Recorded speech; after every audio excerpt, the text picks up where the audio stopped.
Por gentileza, senhoras e senhores, acomodem-se e continuem com seus aparelhos de comunicação desligados ou em modo silencioso para reiniciarmos nossas atividades.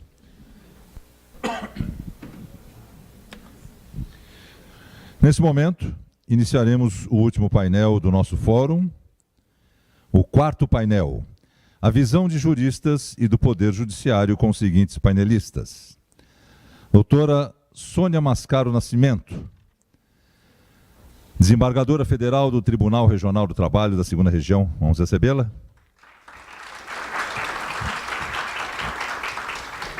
Doutora, mestre especialista em Direito do Trabalho pela Faculdade de Direito da Universidade de São Paulo, membro da Academia Nacional de Direito do Trabalho, membro e coordenadora do Instituto Ítalo-Brasileiro de Direito do Trabalho, atualmente é desembargadora federal do Tribunal Regional do Trabalho da 2ª Região. E para mediar, convidamos Dr. Ivo Nicoletti Júnior.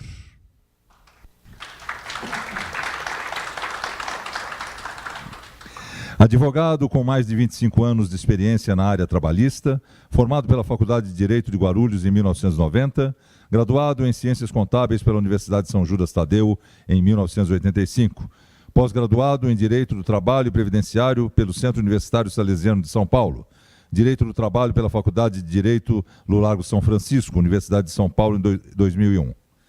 Sócio responsável pelas áreas de consultoria e contencioso trabalhista. Possui ampla experiência na condução e negociações, auditorias e audiências de casos de grande complexidade. Senhoras e senhores, iniciamos o nosso painel com a palavra do Dr. Ivo.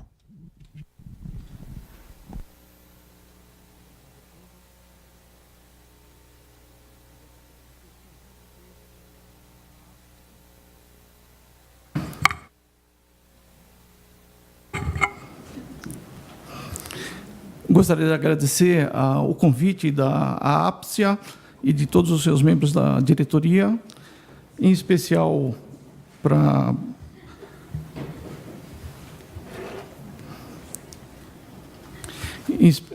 agradeço a presença da doutora Sônia Mascaro, desembargadora do Tribunal Regional Federal, a quem vou ter oportunidade aí de mediar. Não sei se vem a presença do Dr. Rui Público. Não verá.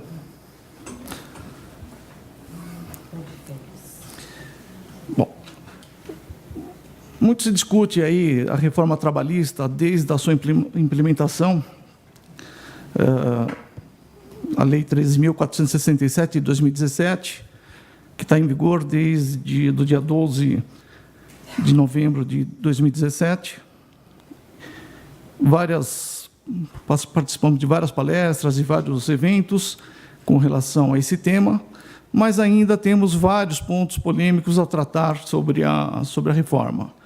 Entre eles, parametrização do dano moral, contrato intermitente, a prevalência do negociado sobre o legislado, a prescrição intercorrente, terceirização de atividade fim, preposto no empregado, a quitação anual de obrigações trabalhistas, o próprio teletrabalho que veio na nova lei, a regulamentação, horas in itinere, demissão em massa sem a participação do sindicato da categoria,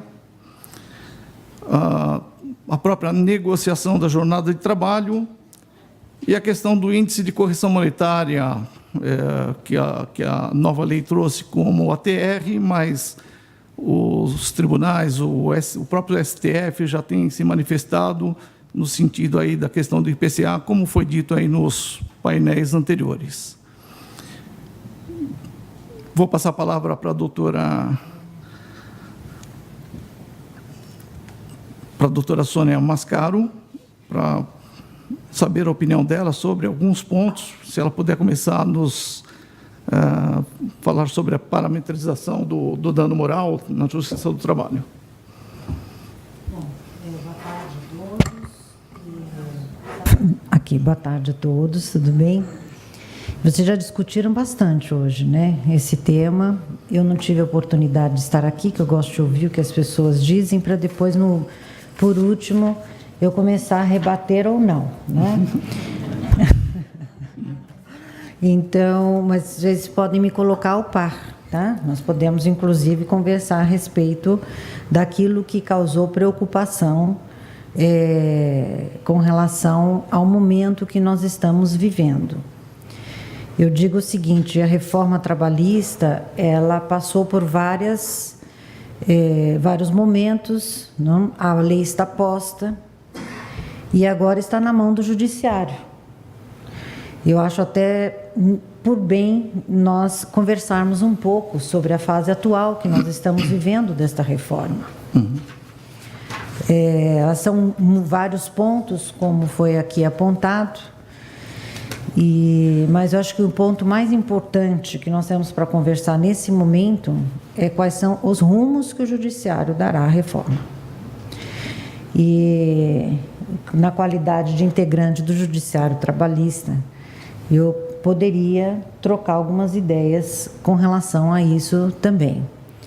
Você apontou um item do dano, né? Mas isso é uma formiga dentro de tudo que está acontecendo, né? A questão do dano moral e os seus parâmetros que estão aí na reforma, mas eu acredito que esse não seja o tema assim de maior discussão hoje. É um dos, claro, porque alegam-se a inconstitucionalidade, aquela coisa toda, mas eu tenho uma preocupação antes disso. O maior problema que nós estamos vivendo hoje no judiciário, que nós estamos discutindo hoje com relação ao tema da reforma, é a aplicação da reforma em si. Né? Ou seja, como que ela será aplicada, quando será aplicada, que é a questão do tempo de aplicação dessas regras. E isso está sendo um tema bastante discutido e com muitas divergências internas. Claro que é cedo ainda para nós dizermos que rumo o judiciário vai tomar. No entanto, o Tribunal Superior do Trabalho já está com uma agenda para o dia 6, inclusive agora, né, para começar a discutir essas questões. E a principal questão que será discutida ali realmente é com relação ao momento de aplicação dessas regras. E é nesse sentido, não sei se já foi exposto isso hoje aqui, de modo mais técnico, né? Mas eu acho que é importante a gente entender o que está acontecendo no Tribunal Superior do Trabalho hoje, tecnicamente falando, né? Essa reunião que vai ter agora no dia 6, ela vai discutir uma série de propostas de alteração de súmulas, que são as jurisprudências do Judiciário, e com vários temas já vão ser discutidos no dia 6 para ver aprovação ou não. Só que antes da discussão desses temas, haverá um tema que será colocado para discussão, uma preliminar, vamos dizer assim.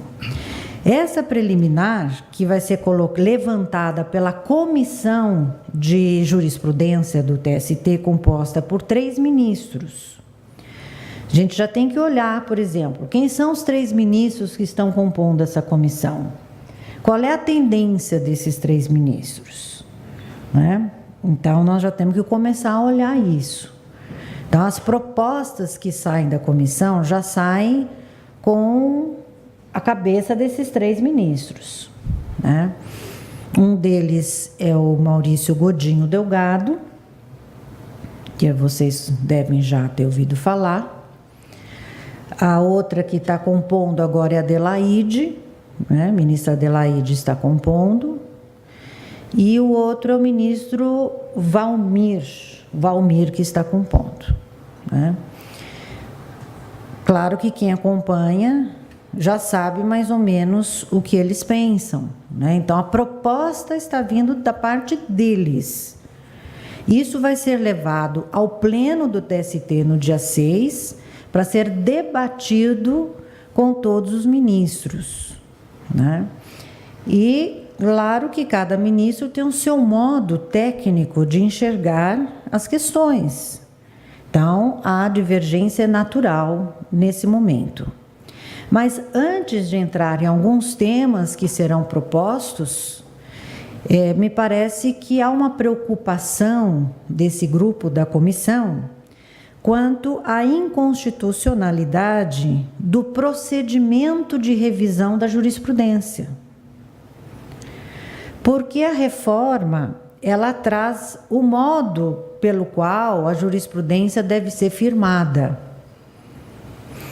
E eles estão entendendo que o modo como a reforma estabeleceu os critérios, os percentuais que ali estão, eles engessam a atuação do judiciário na elaboração de suas propostas e dos seus entendimentos.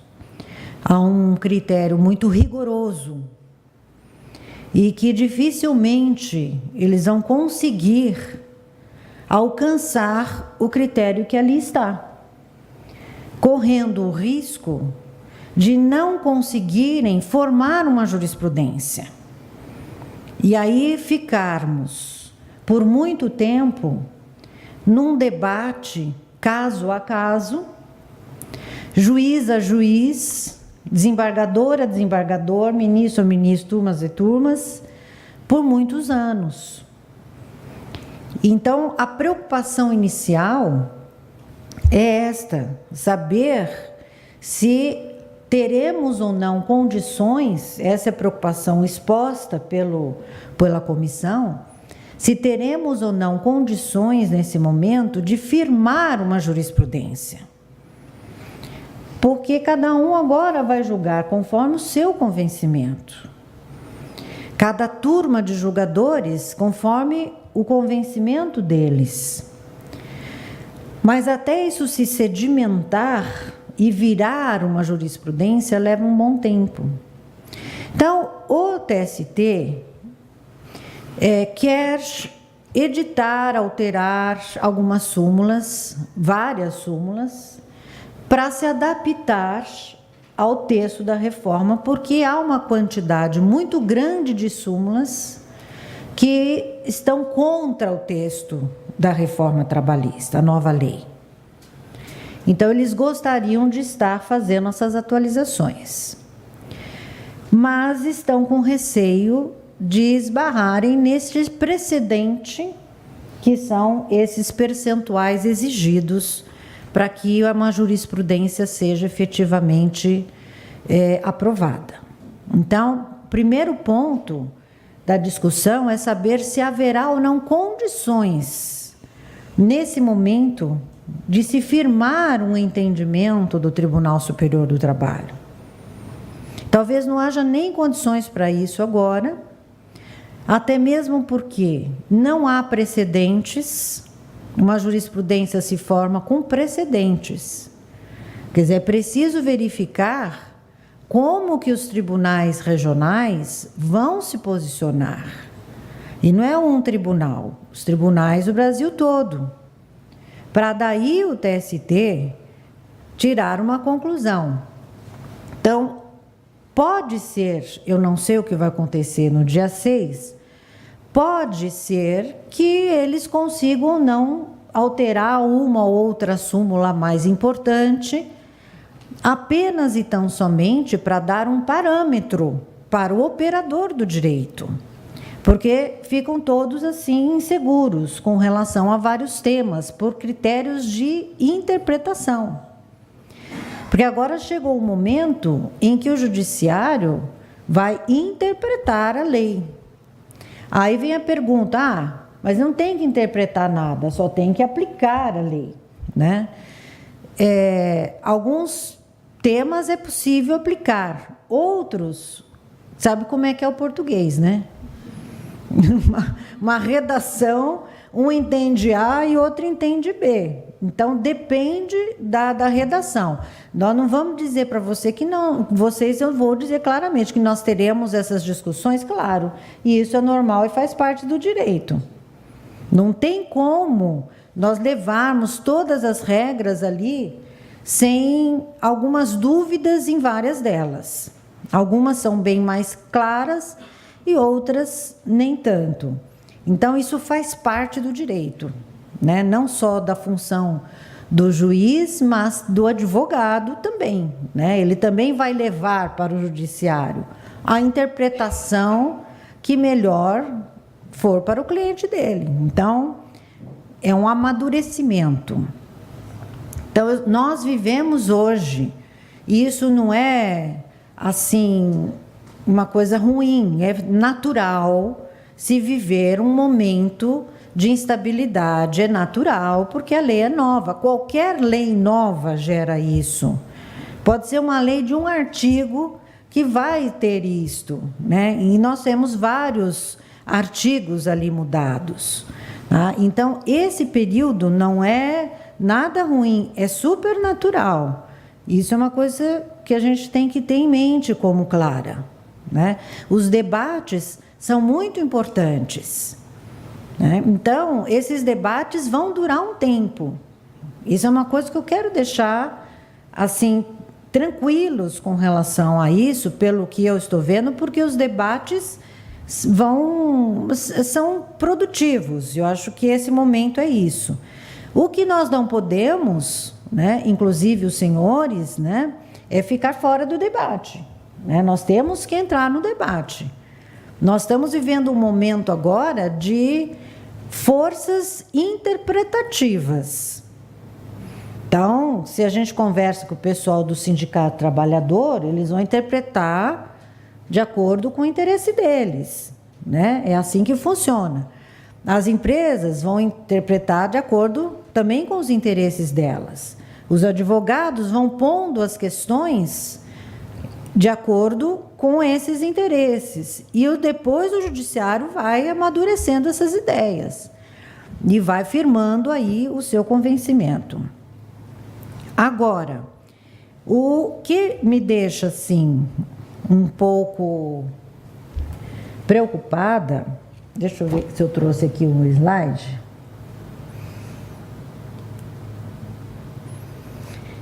Que é com relação à aplicação desta lei no tempo, que é o maior debate que nós estamos enfrentando hoje,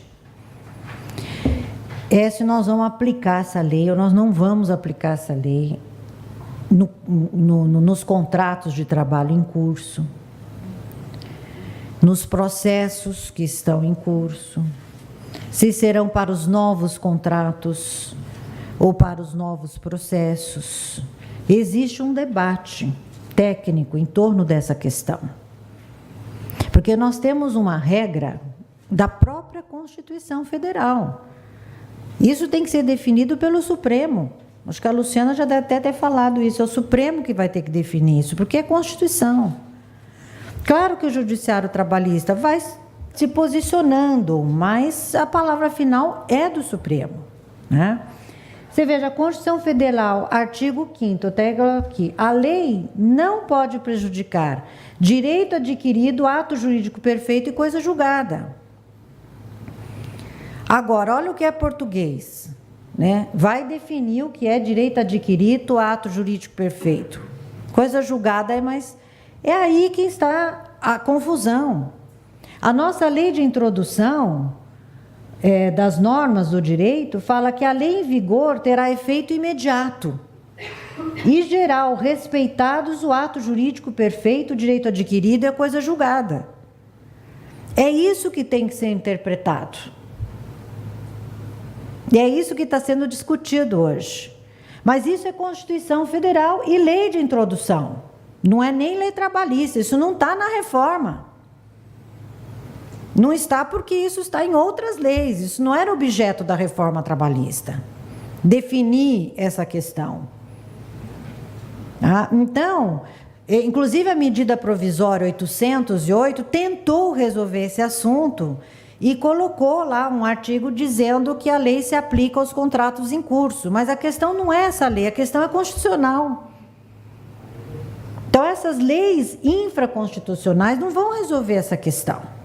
É só o Supremo mesmo. Então, independentemente do que o judiciário trabalhista possa vir a interpretar, né, quem vai ter que definir isso não somos nem nós, vamos dizer assim, né? E eu acho que tem que ser levado aí realmente essa questão para um posicionamento do Supremo, né? E aí, quando se fala que a lei entra em vigor imediatamente, né, vem, inclusive aqui, por exemplo, eu peguei um doutrinador, Amaury Mascaro Nascimento, né, que é os livros que eu atualizo, ele deixou claro o posicionamento dele, mas que não necessariamente vai coincidir com o posicionamento que o judiciário venha a estabelecer.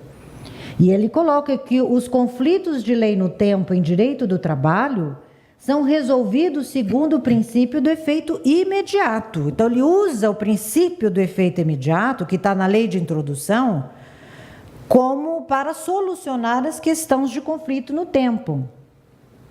Significa que uma lei nova tem aplicação imediata, recai desde logo sobre os contratos em curso, na opinião dele, a data da sua vigência, embora constituídos anteriormente, mas ainda não extintos. Então, para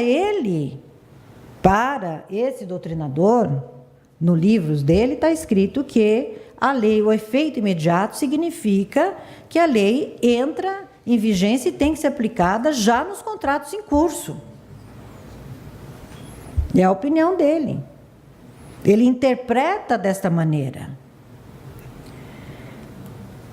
E ele continua e fala a respeito desse assunto. Por exemplo, o que é ato jurídico perfeito? Então, ele coloca: o ato jurídico perfeito é o já consumado, segundo a lei vigente, ao tempo em que se efetuou.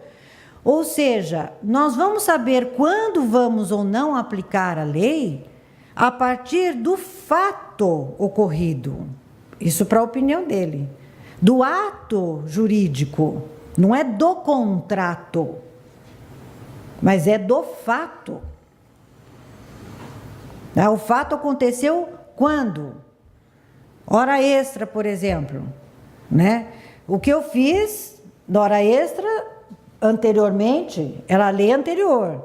O que tem de hora extra feita daqui para frente é a lei nova, porque é o fato, não é o contrato. Por isso que se aplica os contratos em vigor.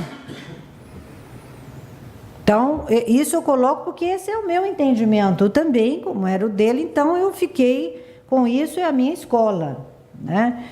Então, vocês vejam, jornada, horas em itinere. Então, aqui que fez a reforma, não tem mais hora extra pelo período em itinere, de casa para o trabalho, do trabalho para casa. Não tem mais. Se eu aplico o princípio do efeito imediato para a solução de conflito de normas, bom, o percurso que eu fiz até 11 de novembro, até 10 de novembro, tem hora extra. A partir de 11 de novembro, o percurso que eu fiz de casa até o trabalho é outro fato, é outro ato jurídico. Eu aplico a lei do dia 11. Eu quero deixar essa parte técnica com vocês, porque isso é importante para vocês, no debate que nós estamos vivendo. Então, eu vou por esse caminho, né? Muito bem. Outra coisa que nós temos que ter em mente aqui é o seguinte: quando nós falamos em direito adquirido, não é a mesma coisa que expectativa de direito. Olha quanto rolo que eles vão tentar discutir agora, cada um puxando para o seu lado.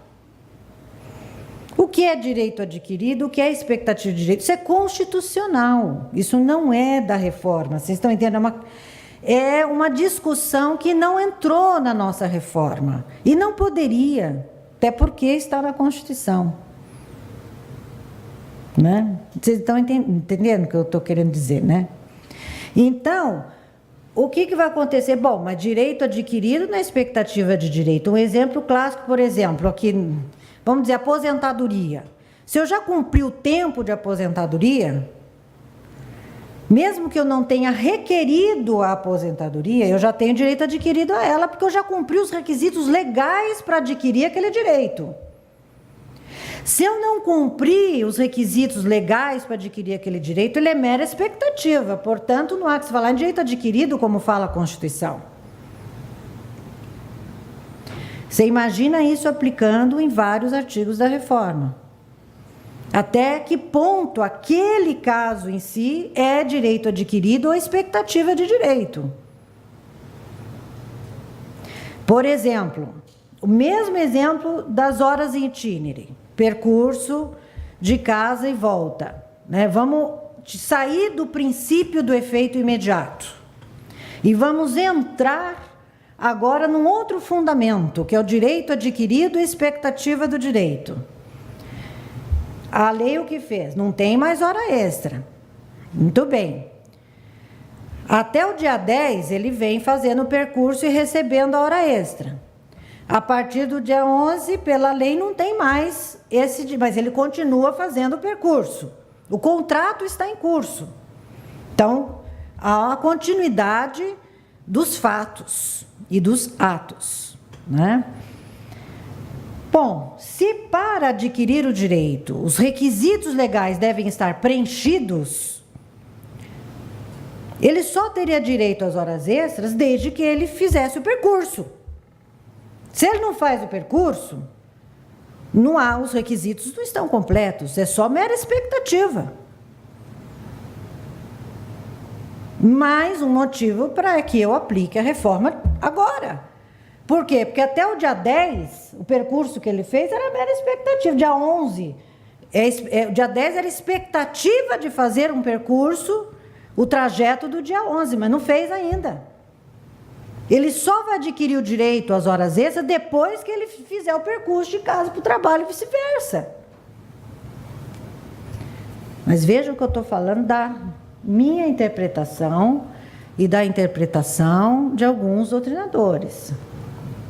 Os clássicos vão nessa linha. Tá certo? Depende de qual lado você está. Você pode inverter tudo isso. Vocês estão me entendendo? Olha o problema que nós estamos vivendo. Né? Então, chega a Sônia lá, né, Luciana? Gente, espera um pouquinho, efeito imediato, até então expectativa. Não, Sônia, não é bem assim. A partir do momento em que o contrato está em vigor, e ele já faz o percurso até a casa e volta, ele já tem direito adquirido. E é um pega para capar. Ainda bem que você está lá. Entendeu? Uma agulha no palheiro não faz milagre, minha filha, não adianta. Entendeu? Então, vocês vejam que nós estamos enfrentando. Como é que eu vou chegar para um colega meu que entende diferente? Sônia, a partir do momento em que há um contrato e ele já faz esse percurso e ele já recebe a hora extra, ele já adquiriu o direito dele, a hora extra não dá para tirar mais. Não, aí chego eu e falo assim, não, de jeito nenhum. Falei, pera um pouquinho, ele não cumpriu os requisitos ainda, porque ele não fez o percurso, ele só a partir do dia 11 que vai cumprir o requisito. Olha, quer dizer, eu estou perdendo um tempo com isso, porque isso é subjetivo, mas é importante entender o que nós estamos vivendo. Eu quero passar para vocês o que é que está acontecendo no judiciário. As discussões. Agora, eu vou chegar para o meu colega e falar assim, não, você está errado, você não está aplicando a lei. Não, Sônia, é a minha interpretação, a sua é essa, a minha é aquela. Tem como dizer que está errado? Vocês estão me entendendo? É um embate difícil, de convencimento, é um embate técnico, isso é o que nós passamos a viver agora nessa fase. É um embate técnico-jurídico, de detalhes. E é essa luta que a gente está enfrentando nesse momento. Qual é a ideia que vai prevalecer dentro desse cenário?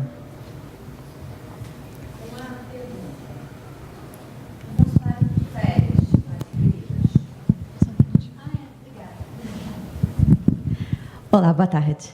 Uma questão. Um funcionário que ele adquiriu o direito de férias, mas ele ainda não usufruiu.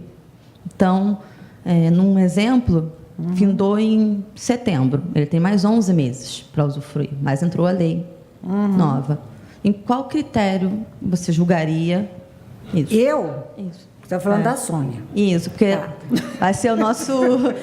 O parcelamento é aplicável ou não, um exemplo. Você deu um exemplo Isso. que caiu que nem luva, né? Você percebeu, né? Você entendeu? É um grande... Porque nós estamos lidando com conceitos subjetivos. Sim. Ele adquiriu o direito já às férias a partir do momento em que ele trabalhou aquele primeiro ano. Ele já adquiriu o direito às férias, então é direito adquirido. Não, ele vai usufruir as férias ainda nos próximos 12 meses. Portanto, eu tenho que aplicar, de acordo com o princípio do efeito imediato, a lei vigente no momento da concessão. E vai dizer que um está certo e outro está errado. Entendi. Vocês estão entendendo?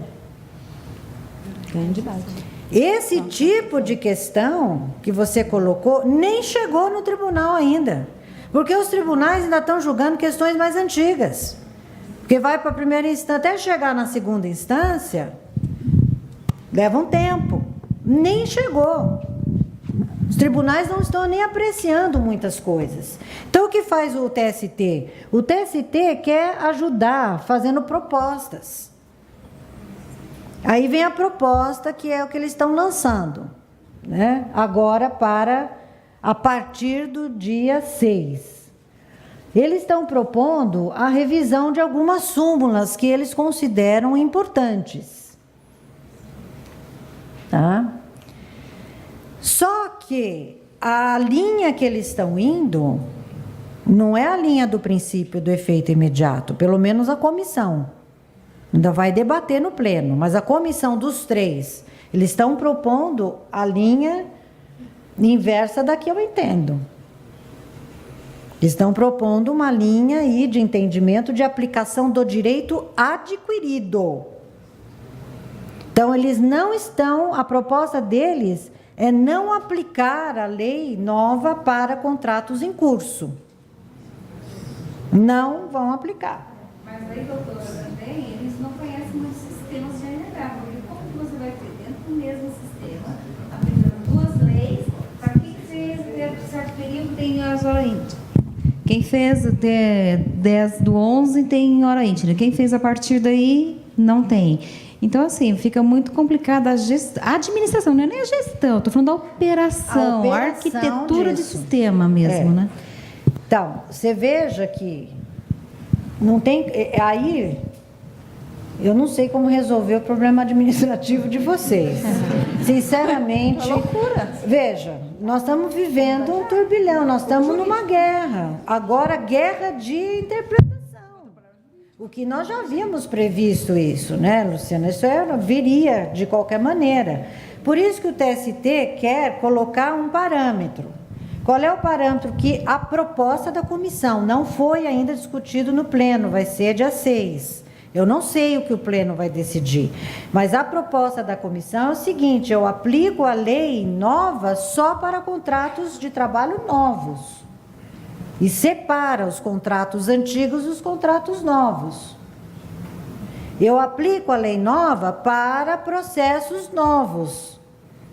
Então, ele colocou um marco de divisão aí, né, para ter uma objetividade nessa interpretação.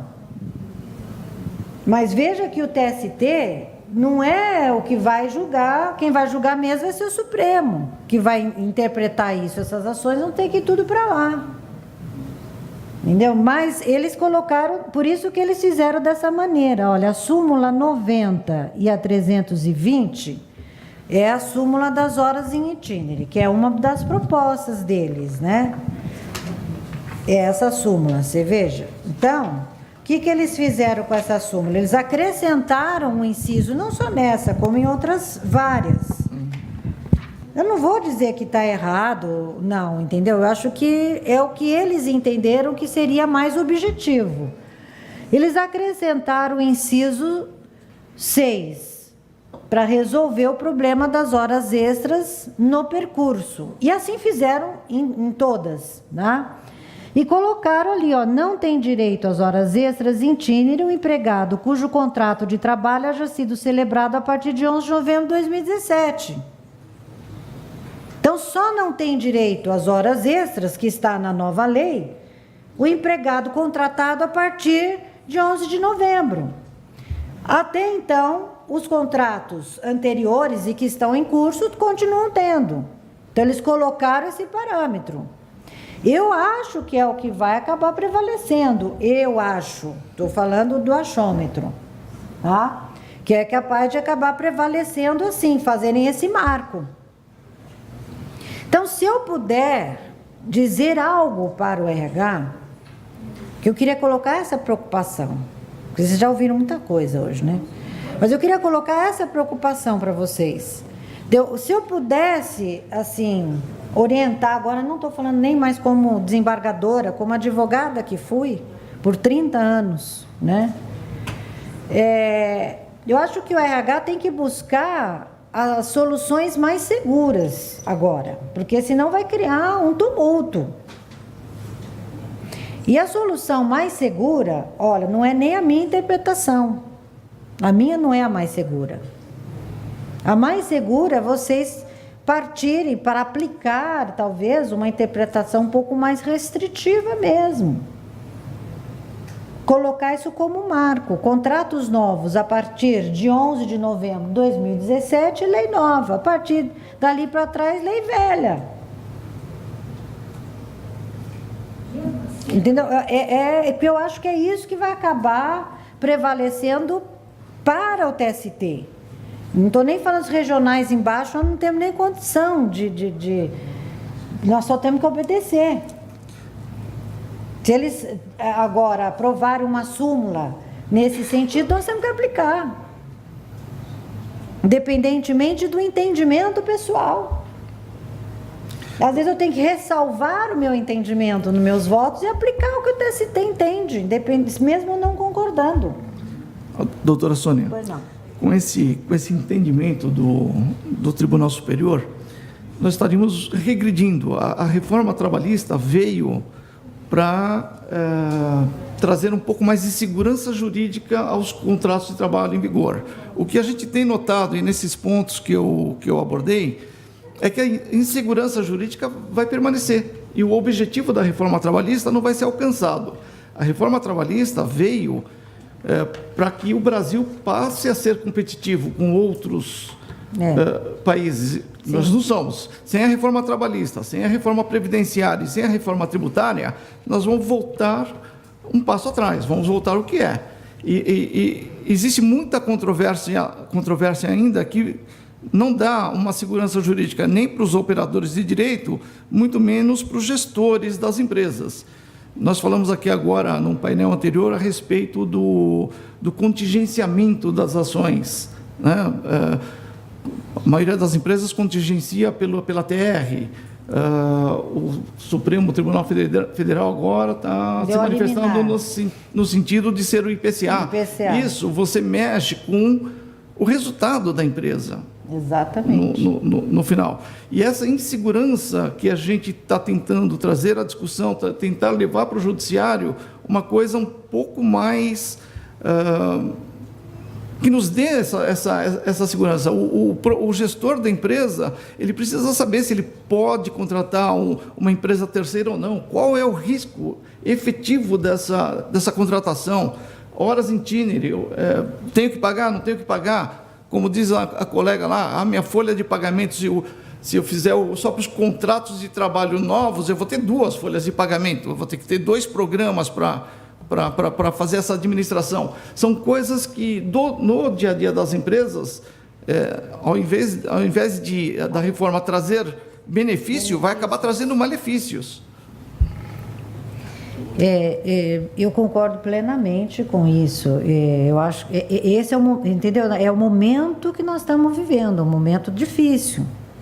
Porque o judiciário, ele não está olhando, né, para como o RH vai gerir isso. Ele está olhando para a interpretação técnica jurídica. Então, ele está interpretando direito adquirido, ato jurídico perfeito, efeito imediato. Vocês estão entendendo? Olha o problema que nós estamos vivendo. Esse debate, né, deveria existir nessa conversa, né, para poder entender a cabeça um do outro e tentar chegar no meio termo. Não adianta ficar um batendo daqui, outro batendo de lá. Enfim, pode falar. É uma hipótese, não tenho conhecimento de nenhuma empresa que tenha feito isso, mas vamos supor que alguma empresa, tendo a nova lei, e pagava a hora in itinere, falou, bom, já que não tem mais, eu vou embutir isso aqui no salário dele, para não diminuir o ganho, embutiu a hora in itinere. E falou, bom, acabou, não existe mais, está embutido no salário. Vem essa súmula do TST, dizendo que não se aplica aos contratos antigos. A empresa vai poder reverter isso e voltar a ter o que ela tinha embutido no salário, voltar a colocar como hora in itinere, já que ela embutiu a partir do dia 11 de novembro? Criou um passivo, então. Criou um passivo. Criou um passivo. Gente, o momento agora é de definir caso a caso. Por isso que eu dei esse exemplo, a outra falou das férias, quer dizer, é caso a caso. Mas tem uma questão, doutor, Mas eu tenho uma questão aqui. A legislação trabalhista não é nova. Ela vem sofrendo alterações ao longo dos anos. Nós não temos nenhuma norma que funcione diferente para contrato antigo e contrato novo. Não existe nenhuma. Ou seja, como é que vai criar toda uma jurisprudência nova num assunto que já está normalizado? Que se o objetivo do TST é normalizar, ter uma estabilidade jurídica ou gerar uma confusão jurídica? Porque não tem esse modelo hoje. Não tem nenhuma norma que se aplique de forma diferente dos contratos novos para os contratos antigos, simplesmente. É isso que ele está inventando, segundo o que eu estou entendendo. É isso? Eles estão... Vamos falar diferente, vai. Não. Vamos mudar os termos. Não estão inventando nada. Eles estão interpretando. Entendeu? O que é... Eles me colocam numa situação... Saia justa. Eu sou desembargadora, gente. Eu já fui advogada há 30 anos e lá eu podia falar muita coisa, agora não mais. Bom, deixa eu ficar quieta. Enfim, não há invenção, há interpretação. Dentro disso que eu tentei passar para vocês, entendeu? E que às vezes fica muito difícil a gente falar... Você vai debater, mas eu estou interpretando. Então, é só o Supremo para resolver essa questão, que a gente também não sabe como vai resolver. Porque ele tocou num tema super sensível, que é o reajuste da TR e IPCA, onde há uma liminar do Supremo falando que é IPCA. Ponto. Chegou lá, falei, agora como é que eu vou julgar esse negócio? Bom, resolvi da seguinte maneira, eu não vou aplicar uma liminar, eu tenho que aplicar depois do processo resolvido por completo, senão vira uma loucura, porque aí agora eu dava TR, agora por causa de uma liminar eu dou IPCA, depois muda no processo final para TR, eu mudo de novo, quer dizer, vai falar, essa desembargadora é louca, não é? Anda louco não somos nós, é a lei, né? Mas enfim. Mas que eu falo, então, eu pessoalmente não aplico IPCA por conta de uma liminar, mas tem amigos que aplicam porque é uma liminar. E ela está valendo, e o que está valendo agora é IPCA. Tanto é que já tem turma do TST que já decidiu pela aplicação do IPCA. por causa da liminar, porque ela está valendo até decisão final. Eu resolvi esperar a decisão final. Então, a minha argumentação é essa, entendeu? Agora, é interpretação. Você está me entendendo? E o problema? Mas, ao longo da história, todas as mudanças legais vêm sendo interpretadas. E sempre com uma aplicação...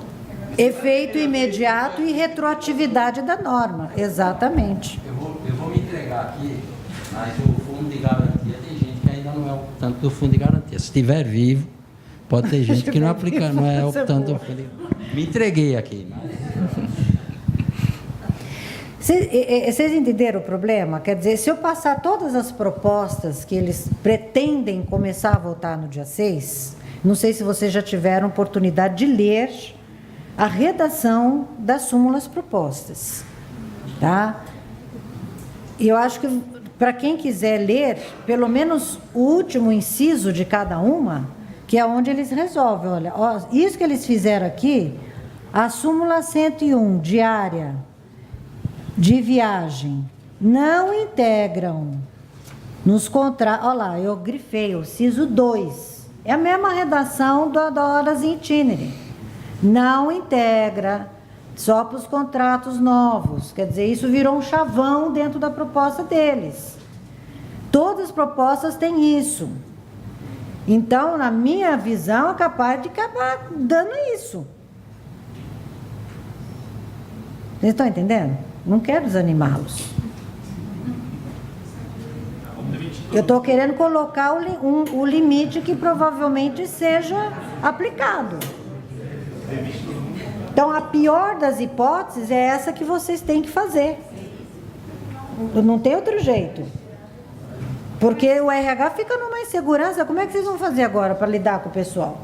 E não só lidar com o pessoal, não se fala só de um ambiente, né, organizacional. A gente está falando de leis administrativas, previdenciária, como é que fica? As consequências. Como que a gente vai recolher, entendeu? Então, assim, a própria... depois isso acaba cascateando de uma maneira que isso aplica. Vai chegar numa conclusão que não vai dar opinião. Porque dentro do jurídico, ok, vou julgar de acordo com o que a lei está colocando. Mas administrativamente, como a CEPIP vai se comportar? Como eu subo isso para o CEPIP? Então, que códigos vai ter que criar? Códigos, esse é do antiga lei, esse é da lei nova, entendeu? Assim, é uma coisa muito complicada de se administrar. Tem programa do próprio governo que não tem preparado para aplicar dessa maneira. Doutora Sônia. O ideal seria aplicar desde já. Sim. Nos contratos, processos, acabou. Entendeu? Como sempre foi feito. O senhor tem razão nisso. Mas eu não sei se é esse o caminho que o TST vai tomar. Entendeu? Eu quero só deixá-los avisados. Eu vim aqui para isso. Falei para a Luciana. Falei, Luciana, nós conversamos pelo Zap enquanto ela estava aqui. Eu falei, eu vou aí esclarecer esse assunto, o que está acontecendo. Porque o RH tem que saber o que está acontecendo no judiciário também. Entendeu? Então, eu sou muito transparente, eu falo as coisas que eu acho. O pessoal tem medo de mim quando eu abro a boca. Mas eu acho que vocês têm que saber, porque vocês têm que resolver diante dessa realidade. Né? Então, espera dia 6 primeiro para a gente ver, porque às vezes adia tudo, aquela coisa toda, e fica indefinido. Aí fica sem definição. Ah, mas eu não temos definição, nós vamos fazer o quê? A gente aplica agora já nos contratos em curso ou não aplica? Bom, se vocês aplicarem no contrato em curso porque é melhor, tudo bem, vocês vão estar ao par de um risco que isso no judiciário pode ser modificado em casos concretos. Mas vocês estão conscientes disso. Entendeu? Que aí o trabalhador vai entrar com a ação pedindo as diferenças, vocês não vão dar o direito mais. Aí ele vai falar, não, mas eu tinha porque o meu contrato estava em curso, não é contrato novo, vai pedir tudo aquilo. Vocês têm que estar conscientes de que isso pode acontecer. Inclusive, ações coletivas pelas É um risco, é um passivo, é uma provisão que tem que ser feita, entendeu? Porque enquanto nós estivermos assim, nós não sabemos. Então, não, para nós administrativamente é melhor aplicar nos contratos em curso. Tá bom, aplica, mas já deixa na provisão, essas coisas que vocês fazem aí, porque pode virar um passivo, vocês estão entendendo? Mas essa decisão quem tem que tomar são vocês aí, porque né, o que nós vamos fazer? E aí tem outra problemática, porque se a gente não tira o direito, aí de fato, se a lei está dizendo que não tem mais a hora íntima, enfim, se eu não tiro o meu imediatismo da lei, aí ficou um tempo. Aí, enfim, a lei dizia que não, agora está se aplicando que então era para todos os contratos. Por que você não tirou se a lei disse que não tinha mais? Então, a partir daí, aí você não teve nenhuma mudança, é complicado de qualquer maneira. Se você tira, tem um risco passivo. Se você não tira, aí vira realmente o direito adquirido, um ano, 6 meses. Mas esse tipo de processo, isso é definido no Supremo. Isso passa pela Justiça do Trabalho, porque isso é constitucional. Não é o Judiciário Trabalhista que vai dar o ponto final nisso aí. É o Supremo que vai ter que dar o ponto final nisso. Ou nos casos concretos, ou não, porque também pode acontecer de entrarem... É que são tantos fatos isolados que às vezes fica difícil uma definição genérica, né? Mas essa é a realidade. Isso que eu quero. Eu vim aqui para falar para vocês se prepararem. E vocês vão ter que resolver cada empresa essa situação, porque ou vocês aplicam agora no curso do contrato, sabendo e consciente de que isso pode virar um passivo, porque nós não sabemos, ou vocês vão aplicar somente para os contratos novos, que juridicamente seria o mais seguro diante da realidade do Judiciário Trabalhista. Vocês entenderam? Essa é uma decisão interna que vocês vão tomar.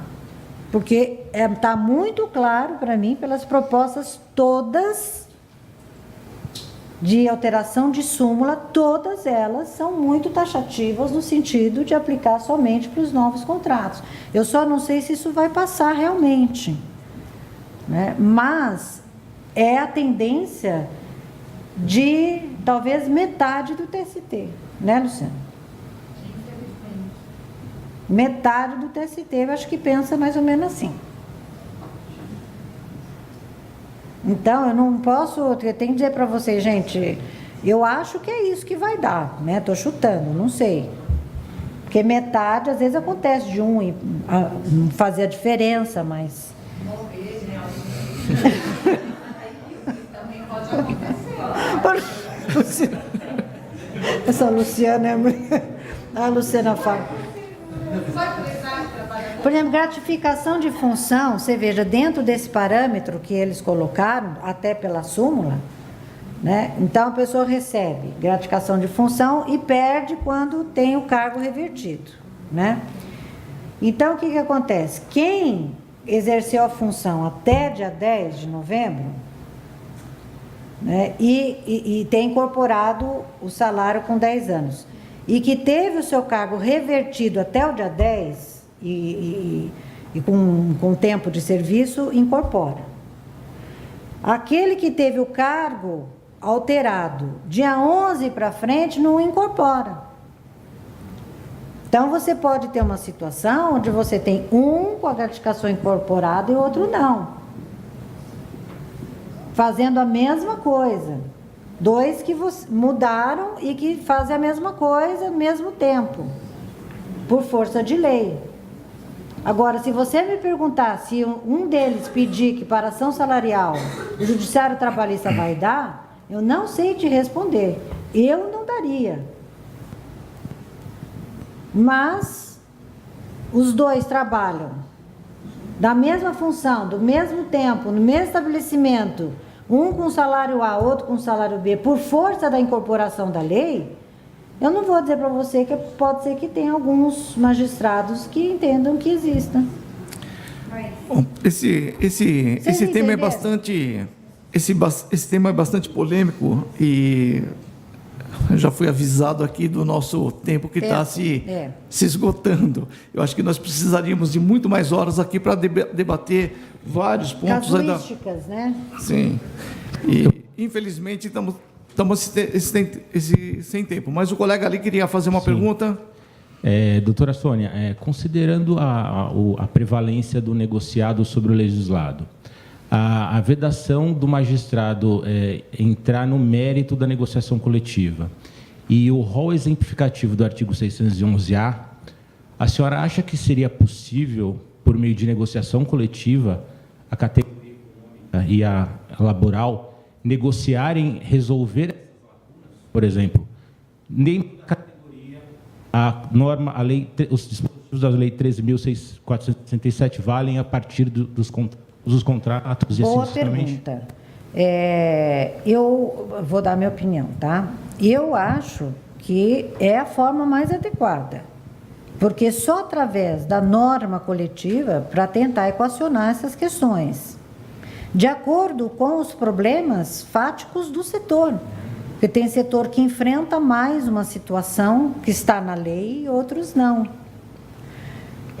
Agora, eu não vou dizer para você que é totalmente seguro isso, porque em acordo e convenção coletiva, pela Constituição Federal, e tudo nós vamos cair na Constituição, pela Constituição Federal, só pode ser estabelecido condições de trabalho. E esta não é uma regra de condição de trabalho, é uma regra de aplicação de norma. Mas, isso eu estou colocando para vocês, discussões já técnicas, né? Mas eu acredito, pelo perfil do judiciário trabalhista, que esse tipo de cláusula seria bem-vinda. Eu acho que ela seria aceita.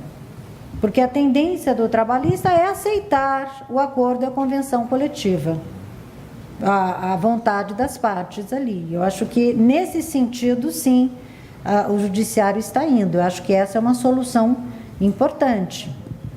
Tá? Mas já quero deixar avisado que... mas eu acho que seria uma solução viável.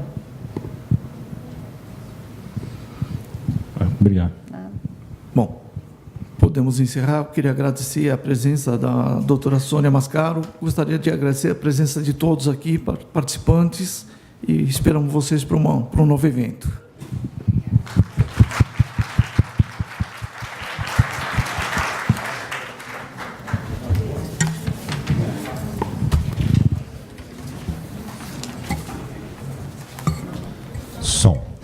Muito obrigado, doutora Sônia, muito obrigado, doutor Ivo, pela participação desse último painel. E nós vamos agora para o encerramento oficial do nosso evento, através da palavra do senhor Luciano Amato. Vamos recebê-lo mais uma vez. Obrigado, Antônio. Bom, eu queria agradecer certamente a presença de cada um de vocês. Eu tenho certeza que esse foi um evento extremamente esclarecedor, né, onde tivemos a oportunidade de ouvir as várias visões, né, tanto das centrais sindicais, dos sindicatos patronais e federações, das empresas, visão jurídica. Então, assim, eu creio que compartilham com a mesma visão minha, que foi assim de grande riqueza. Esse evento pode trazer várias vertentes, né? Quero agradecer a doutora Sônia, ao doutor Ivo também, pela presença, a todos os palestrantes e convidados também para os próximos eventos que a APSA vai organizar. O próximo evento que nós temos no formato de fórum, né, é o Fórum de Liderança Feminina, que é um outro tema bastante importante da gente debater, que será no dia 26 de abril. Okay? Então, agendem-se. Né, nós encaminharemos para vocês os convites para que vocês possam estar presentes e também nos prestigiar. Muito obrigado e até mais. Obrigado.